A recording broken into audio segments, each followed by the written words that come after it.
El análisis político en Ahora es cuando, con Rodrigo Bravo, una presentación de Radio Infinita. Faltan 27 minutos para las 9 de la mañana. ¿Qué tal, Rodrigo? ¿Cómo están? Muy buen día, Connie, Juanma. Buen día. Muy bien también. Pues oye, partamos. Bueno, tenemos entre hoy y mañana una, digamos, presión informativa respecto de la votación de las acusaciones constitucionales contra los ministros de la Corte Suprema, Ángela Vivanco y Sergio Muñoz, y mañana contra la ministra del Interior, Carolina Toa, en la Cámara de Diputados. Pero antes de eso, dio entrevista esta mañana en Tele 13 Radio el fiscal nacional Ángel Valencia. Exacto. Y voy a leer parte de lo que dijo, que Tele 13 Radio publicó en su cuenta en Twitter o X, y luego lo comentamos porque entiendo que tú lograste escuchar también una parte de esa entrevista. Decía: entre el 2006 y el 2013 me dediqué a la actividad académica, la consultoría y el ejercicio profesional, y en el contexto del ejercicio profesional, por supuesto, que hubo causas en las que interactué con el señor Luis Hermosilla, pero nunca compartimos oficina. La última vez que tuve un intercambio de mensajes fue en junio del 2022.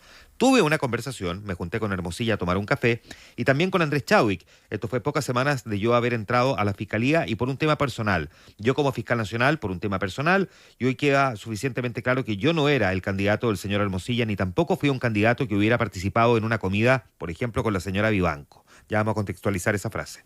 Por razones profesionales, más de alguna vez tuvimos que interactuar.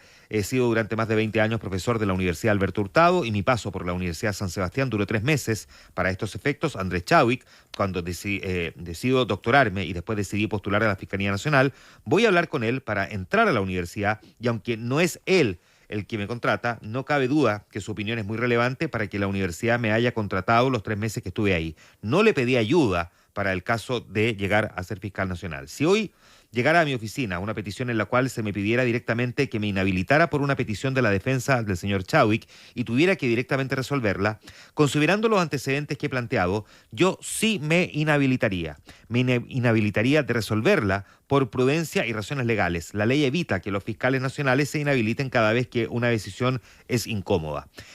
Hace referencia también al exfiscal Guerra, dice tuvo múltiples roles y siempre importante dentro de la Fiscalía. Ver que una persona con esa trayectoria tiene imputaciones respecto a la probidad es un golpe muy fuerte. Y dice sobre el caso Penta y SQM que es un ramillete de causas. Si algunas causas se pueden abrir o no, depende del estado procesal. Conforme a la ley chilena, cuando una persona ha sido injustamente condenada, esa sentencia se puede revisar, pero una persona que ha sido injustamente absuelta no puede revisarse, que es una gran duda que de hecho conversamos con Paola Berlín hace un par de días en el programa de la tarde, lo que faltaba. Quedémonos con la primera parte y démosle el contexto, Rodrigo, a su cercanía o no con Andrés Chadwick y Luis Hermosilla.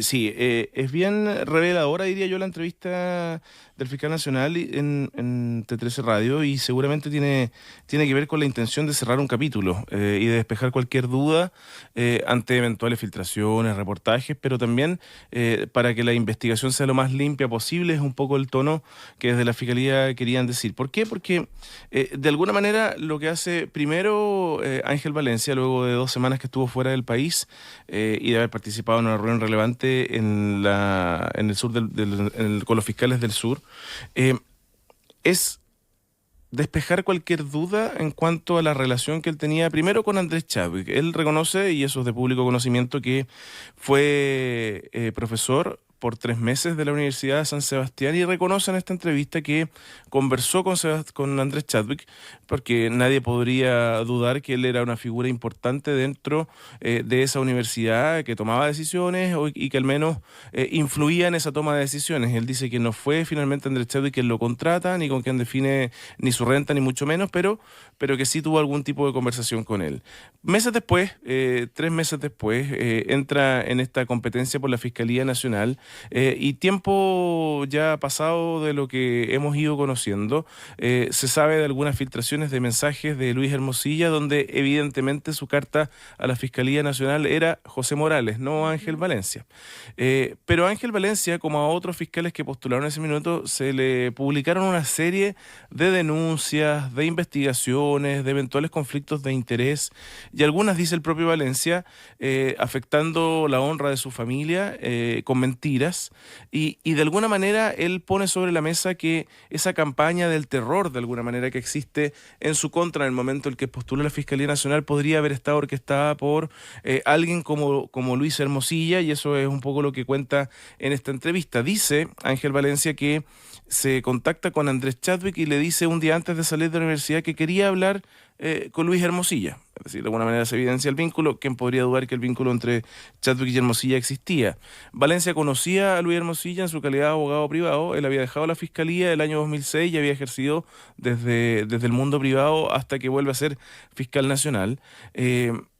Renuncia entonces a la Universidad de San Sebastián, le pide a Andrés Chadwick que se contacte con Luis Hermosilla para poder limar asperezas, como se dice cursimente. ¿Y la motivación de esa limazón de asperezas es? Es despejar primero que era Luis Hermosilla quien orquestaba y estaba detrás de una campaña del terror con algunas filtraciones, algo dice Valencia, mentiras que se pusieron sobre la mesa, porque evidentemente se sabía que él estaba en ese entonces haciendo gestiones para que José Morales fuera a la carta. Gestiones privadas, por supuesto, pero que en el ambiente del nombramiento se conocían.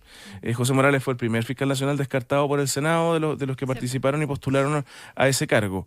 Pero también confiesa Ángel Valencia el por qué Luis Hermosilla era relevante, porque era un abogado muy importante y reputado de la plaza, dice él. No olvidemos lo que era en ese entonces Luis Hermosilla, no lo que es hoy.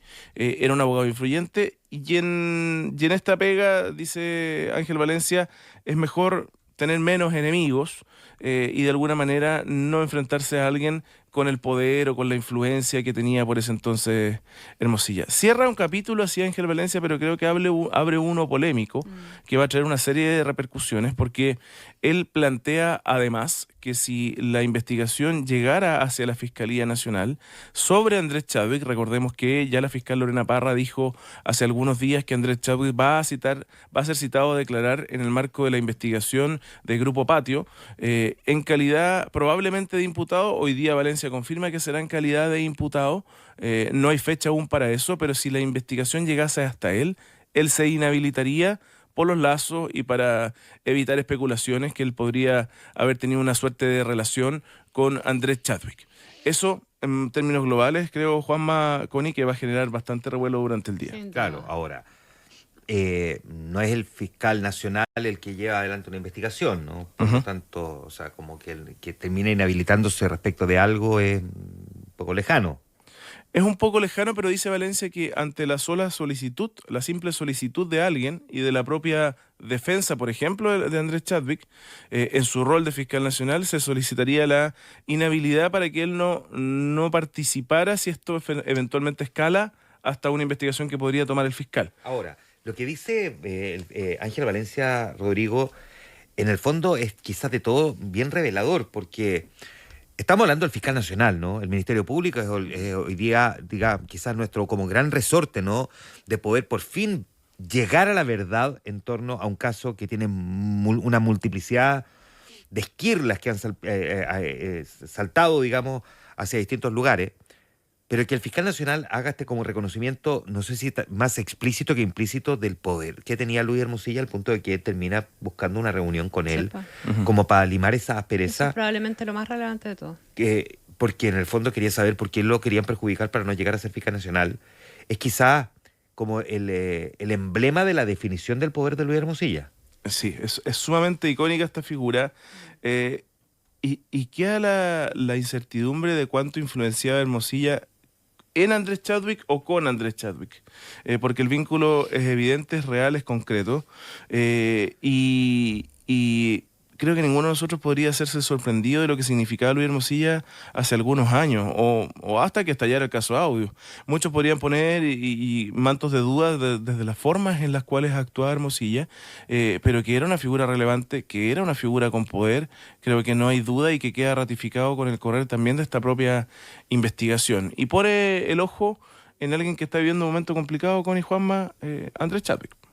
Que renunció a la UDI hace 2 semanas y nos enteramos ayer. La primera pregunta es... ¿Por qué? ¿Por qué nos enteramos ayer? Sí, de hecho hay críticas muy potentes, porque bueno, es Guillermo Ramírez, el actual presidente del partido, quien comunica esta información, que dice se había comunicado y contactado con Andrés Chadwick, que le había explicado que por no provocar un daño mayor al partido que él fue uno de los fundadores, la Unión Demócrata Independiente, dejaba su militancia, y que al día siguiente, lo comentábamos recién, que Lorena Parra, la fiscal Oriente, anuncia que va a ser declarado, va a ser citado a declarar. Él presenta su renuncia ante el Servicio Electoral. 2 semanas de mucha tensión al interior de la UDI, de un silencio, te diría, global del partido respecto al tema y total del propio Guillermo Ramírez, esporádico del secretario general Juan Antonio Coloma, con figuras simbólicas, emblemáticas de la vieja guardia también de la UDI, también en silencio y con una tensión y un secretismo respecto a esta decisión que hoy día empieza a generar críticas no solo a Andrés Chadwick, sino que a la directiva. El diputado Lavé, por haber mantenido esto. Por haber mantenido el secreto. ¿Cuánto se pudo haber descomprimido para la UDI esta situación si es que se conocía hace algunos días? Es parte de las críticas que se hacen hoy. Pero sin duda que lo que vivió Andrés Chadwick al conocerse esta información es bien relevante. No es, ya a esta altura puede parecer majadero, pero es muy relevante recordar quién es Andrés Chadwick en la UDI. Su rol polémico desde su participación perdón, en el gobierno del presidente, el dictador Augusto Pinochet, su vínculo con la dictadura en un inicio y su primera piedra junto a los coroneles de la UDI para fundar la Unión Demócrata Independiente. El ministro del Interior, quizás con más poder en la historia sin duda, de la centroderecha. No solo cercano, ideológica, política, sino que también familiarmente a Sebastián Piñera. El poder en las sombras, decían y dicen todos quienes lo conocen, nunca con tantas luces públicas, sino con mucha influencia en lo privado. Dentro de la UDI, un golpe bien importante, porque de estos coroneles, Pablo Longueira está fuera de la política, Jovino Novoa ya fallecido, con un caso que sepultó su influencia en el partido, y estamos hablando del caso Spiniak, más allá de cómo terminó esa investigación. Y hoy día solo Jaime Orpiz detenido. También importante figura. Muy importante. Juan Antonio Coloma es como el sobreviviente. En la primera línea.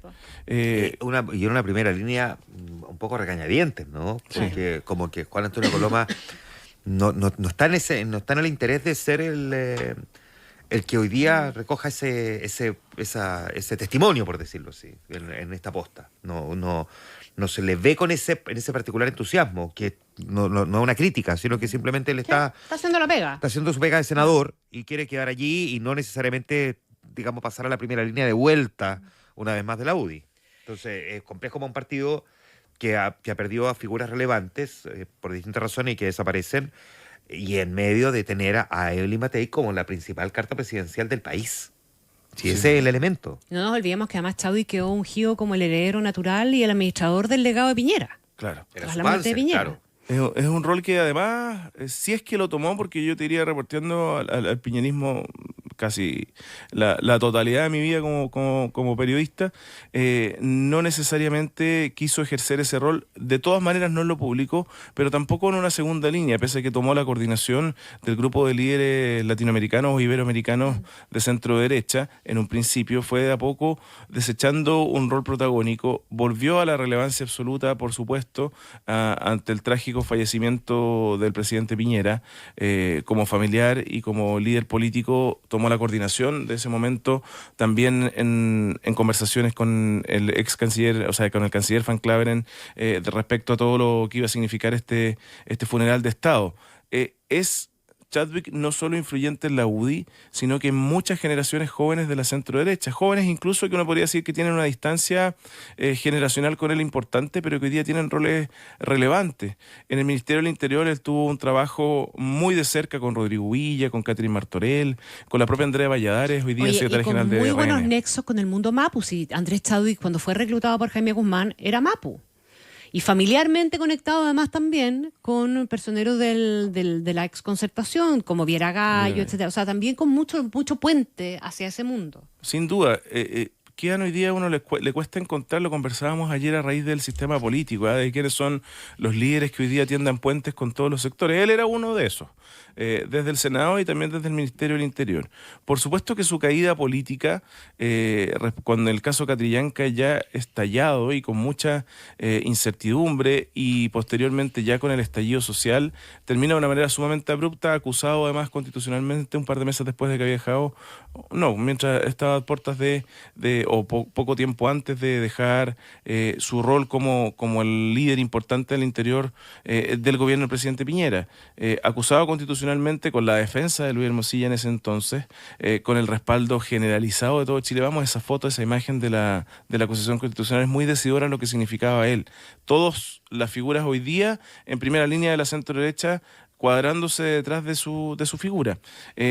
Eso no quiere decir que involucra a toda la UDI, ni mucho menos, ni que involucra a todo Chile Vamos, pero este es un problema. No, o sea, enorme. Obviamente es un problema. Exacto. O sea, el que quiera decir lo contrario está mintiendo. Esto es un problema para la UDI, es un problema para la oposición y hasta ahora es un problema que ha sido daño controlado para Evelyn Matei, que sí, que mientras logre seguir manteniendo esta distancia que ha mantenido el tema, a pesar, ¿verdad?, de los últimos episodios, puede zafar, digamos, pero esto es un problema. Claro, pero o sea, si no, ¿para qué nos escondieron el tema 2 semanas, digamos? Ella sin duda puede zafar, pero el problema que tiene, que no es responsabilidad de ella, pero es un problema, claro, Rodrigo, Connie, es que es el partido que sustenta su candidatura. Entonces, en algún momento, inevitablemente puede contaminar su postulación también. Ha estado en el radar, yo no sé si esto termina por descomprimir y es una solución, ha estado en el radar de Chile Vamos, y esto lo puedo decir con certeza, que ella deje la militancia de la UDI. No están los plazos, sí, para que ella la deje si es candidata a primarias. Eso por ley antidíscolos no es parte de lo que legalmente se podría hacer. Son 9 meses antes de la inscripción de las candidaturas cuando un parlamentario puede dejar una colectividad para poder postular desde otra o de manera independiente. Claro. De haber primarias, Evelyn Matei no podría renunciar a la UDI. Pero si Chile Vamos toma una decisión ahora, pronto, de llegar a una primera vuelta con Evelyn Matei, no hacer primaria, ella podría renunciar a la UDI todavía, le queda plazo. Claro, y ella podría argumentar que tal cual como lo hizo el presidente Piñera, ¿no? También renunció a la mitad, pero claro, las razones por las cuales renuncia a la UDI pueden ser interpretadas de una manera distinta. Porque es un partido en crisis, claro. Claro, porque efectivamente es un partido en crisis. Si disfrutaste este podcast, puedes escuchar el análisis político de Rodrigo Bravo en vivo de lunes a viernes a las 8:45 de la mañana por Radio Infinita 100.1 e infinita.cl.